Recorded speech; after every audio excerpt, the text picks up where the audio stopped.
Hello नमस्कार दोस्तों, स्वागत है आपका मेरे यूट्यूब चैनल ईड्यूट्री में। दोस्तों आज के इस वीडियो में हैदराबाद एक स्वतंत्र राज्य को पढ़ेंगे। इससे पहले के वीडियो में हमने 18वीं शताब्दी के प्रमुख विशेषताएं, मुगल साम्राज्य के पतन तथा मुगल साम्राज्य के पतन के बाद स्वतंत्र राज्यों के उत्थान के क्रम में मैसूर राज्य के उत्थान को पढ़ा था। आज के इस वीडियो में हम हैदराबाद एक स्वतंत्र राज्य को पढ़ेंगे। अगर अभी तक आपने मेरे पहले के वीडियो को नहीं देखा है तो उसका लिंक मैं नीचे डिस्क्रिप्शन में दे दूंगा, वहां जाके आप वो वीडियो देख सकते हैं। तो चलिए शुरू करते हैं आज की इस वीडियो को। साथ ही अगर चैनल पे नए हैं तो सबसे पहले चैनल सब्सक्राइब कर दीजिएगा। तो चलिए शुरू करते हैं। हैदराबाद एक स्वतंत्र राज्य। यहाँ प्रारंभिक दिनों में मुगल का प्रभाव अधिक मुखर था। आमतौर पर मुगल साम्राज्य के दिनों में दक्कन के सूबेदार को हैदराबाद में नियुक्त किया जाता था। यहाँ मुगल शासन प्रणाली को लागू करने का प्रयास किया गया। लगातार मुगल मराठा टकराव और अंदरूनी तनाव के बावजूद इस प्रणाली ने दक्कन में मुगल साम्राज्य की व्यवस्था को मुखर किया, परंतु मुगल साम्राज्य के पतन के परिणाम स्वरूप यह प्रणाली संकट में पड़ गई। हैदराबाद में जो प्रारंभिक दिनों में मुगल का वहाँ वर्चस्व था, इसके लिए वे क्या करते थे कि जो दक्कन के सूबेदार थे उसे हैदराबाद में नियुक्त किया जाता था। और यहाँ मुगल और मराठा में काफ़ी टकराव हुआ करता था। फिर भी यहाँ मुगल जो है अपनी व्यवस्था को, अपनी वर्चस्व को बनाए रखा, चाहे वो दमन के बल पे हो चाहे सैनिक के बल पे हो, पर उसने अपनी स्थिति को वहाँ, अपने स्वरूप को हैदराबाद में बनाए रखा। निजाम आसफ जाह को मुगल सम्राट ने 1713 में पहला सूबेदार यानी प्रांत का प्रभारी बना के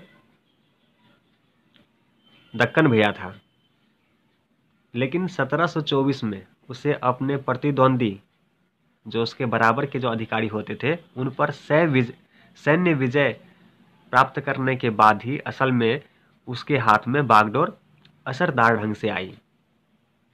इस दौर के बाद वह अपने लोगों को या अपने द्वारा ही वहाँ कुछ अधिकारी को नियुक्त किया, जिसे वहाँ छोड़ के वह पुनः मुगल दरबार में गया। इसके बाद उसने हैदराबाद से मुगल अधिकारियों को हटा दिया। उसके बाद जो उसके विश्वसनीय जो अधिकारी थे, जिसे वो हैदराबाद में नियुक्त करके गया था, उन सबको वहाँ से हटा दिया और उसकी जगह अपने आदमी को बिठा दिया।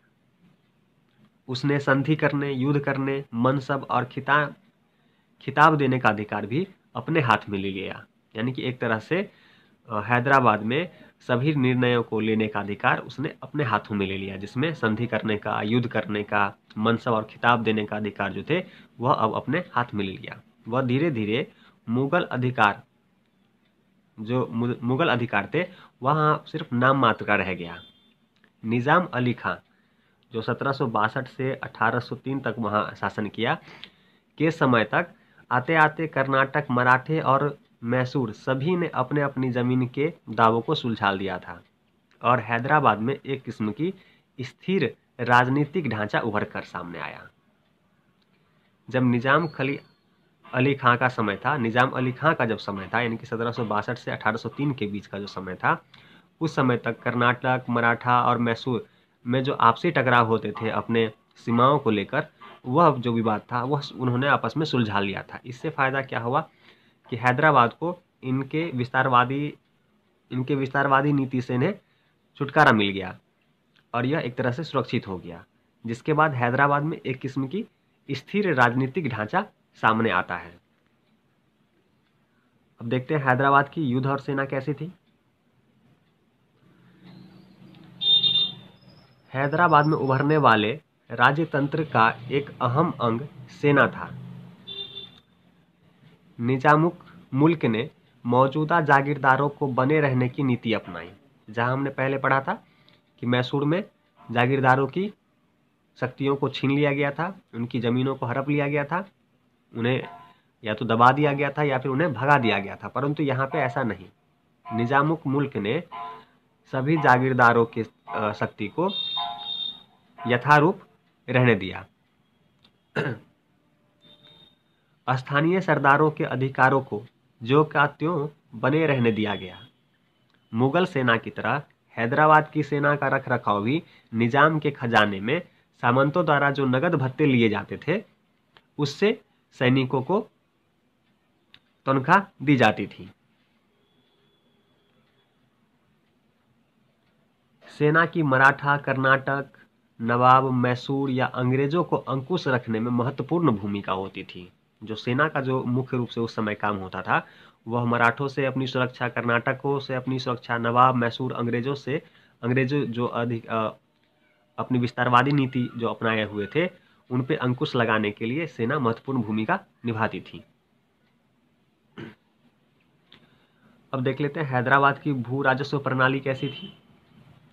हैदराबाद की जो भू राजस्व प्रणाली थी वह मैसूर की भू राजस्व प्रणाली से कुछ उसमें फर्क था। यहाँ देख लेते हैं किस प्रकार से फर्क था और किस प्रकार से वो भू राजस्व इकट्ठा अपनी प्रणाली को संचालित करते थे। राजस्व के लिए तो यह माना जाता था कि वह उत्पादन का 50% होना चाहिए, लेकिन ऐसा नहीं हो पाता था। इसका अनुपात कम ही, लगभग ही शायद इसका कुछ अनुपात राजस्व में इकट्ठा हो पाता था। राज्य और भू राजस्व दाताओं के बीच बिचौलियों का महत्वपूर्ण स्थान होता था। जैसे राज्य की इकट्ठा हुई रकम या जमाबंदी जमींदार की सहमति से तय हुआ करती थी। जैसा कि कालीम और जमा के बीच का फर्क जमींदार का हिस्सा होता था। निजाम काल के राजस्व संबंधी दस्तावेज से हमें यह निष्कर्ष निकाल सकते हैं कि वास्तविक राजस्व में भी गिरावट आई।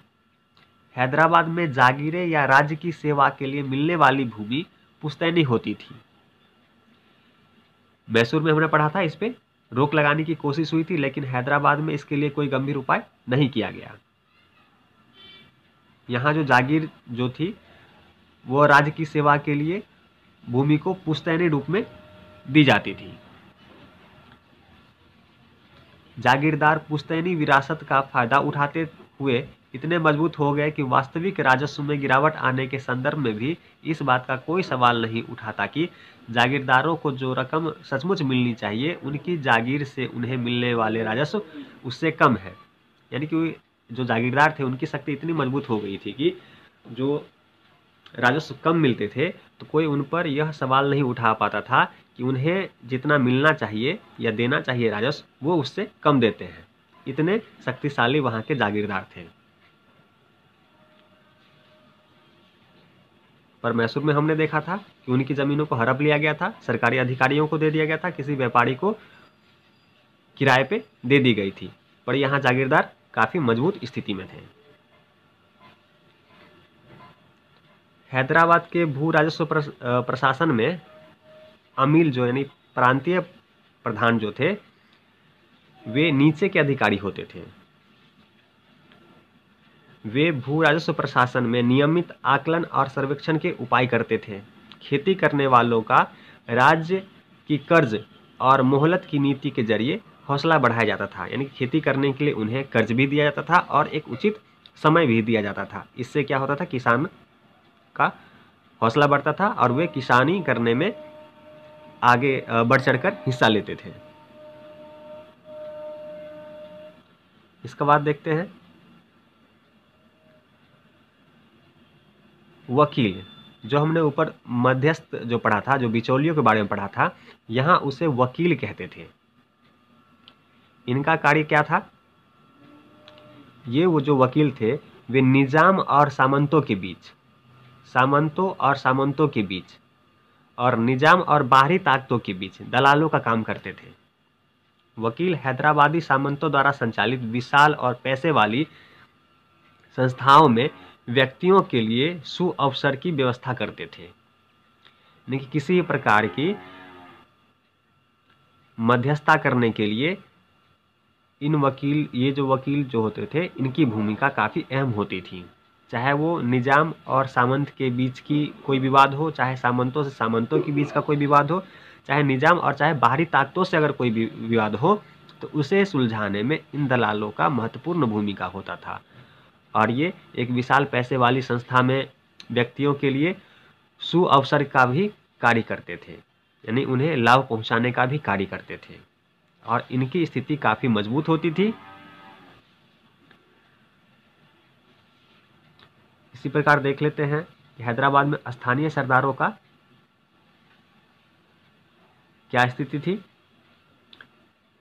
जहां एक तरफ हमने पढ़ा था कि मैसूर में इनकी स्थिति काफ़ी खराब थी, इनके भूमि को छीन लिया गया था, इनके अधिकारों को छीन लिया गया था, जबकि हैदराबाद में निजाम के अधीन स्थानीय सरदारों ने निजाम को अंशदान देने के बाद अपनी पुश्तैनी भूमि पर कब्जा जारी रखा। यानी कि वे निजाम को कुछ अंशदान देते थे, पर उनकी अपनी पुश्तैनी भूमि जो थी उनके कब्जे में ही रही। उन्होंने निजामों और उसके सामंतों जैसे संरक्षकों की भूमिका निभाई, लेकिन उन्हें हैदराबाद की राजनीति व्यवस्था में कभी पूरे तौर पर मिलाया नहीं गया। जो स्थानीय सरदार होते थे वो निजाम और उसके सामंतों के एक तरह से संरक्षक के रूप में उन्हें देखा जाता था, पर उन्हें कभी भी राजनीतिक व्यवस्था में सीधे तौर से मिलाया नहीं गया। और स्थानीय सरदार भी हैदराबाद की जीवन शैली को कभी नहीं अपनाया। जो दरबार की राजनीतिक जो दायरा था वे उससे बाहर रहने में ही संतुष्ट रहते थे।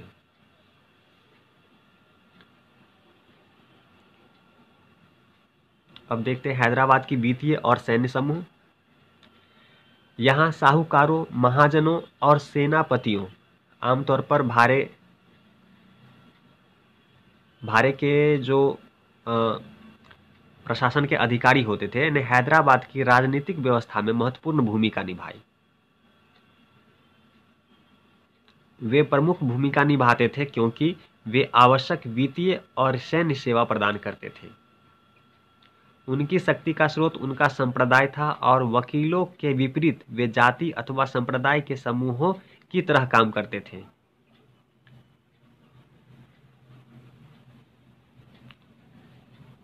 तो यह वित्तीय और सैन्य समूह, जिससे बाहर से इन्हें एक सहायता मिल जाती थी अपनी शक्ति को बढ़ाने के लिए। यहाँ प्रशासनिक प्रणाली को भी देख लेते हैं।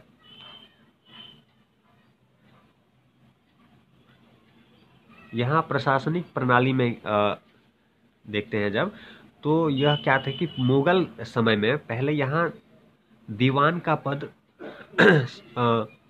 काफ़ी महत्वपूर्ण होता था, पर हैदराबाद में निजाम के समय आकर दीवान की जगह तफतदार, यानी कि जो पहले से चली आ रही पुश्तैनी पद थी उसकी भूमिका अहम हो गई थी। राजस्व के रकम को तय करने में इनकी भूमिका सर्वोच्च होती थी, यानी कि राजस्व की जो रकम होगी इसका निर्धारण स्थानीय जो देश पांडे या तालुकदार थे के द्वारा निश्चित की जाती थी। इस प्रकार से इनकी प्रशासनिक प्रणाली चलती थी। तो हमने आज हैदराबाद के उत्थान के विषय में पढ़ा, जिसमें उसके प्रशासनिक प्रणाली, वित्तीय सैन्य समूह, स्थानीय सरदार को समझा, वकील को समझा कि वकील क्या है, उनका कार्य क्या था। इसी प्रकार हमने भू राजस्व प्रणाली को समझा कि यह मैसूर से किस प्रकार से भिन्न था। युद्ध और उसमें सेना की स्थिति क्या थी, उसे आज के इस वीडियो में हमने समझा। हैदराबाद के उत्थान को बहुत ही आसान शब्दों में मैंने आपको समझाने का प्रयास किया है। यह बहुत ही आसान है, एक बार में अगर समझ में नहीं आए तो 1 से 2 बार देखिए, बहुत ही आसानी से आपको समझ में आ जाएगा। तो चलिए ऐसे ही किसी महत्वपूर्ण वीडियो पे मिलते हैं, तब तक के लिए चैनल को सब्सक्राइब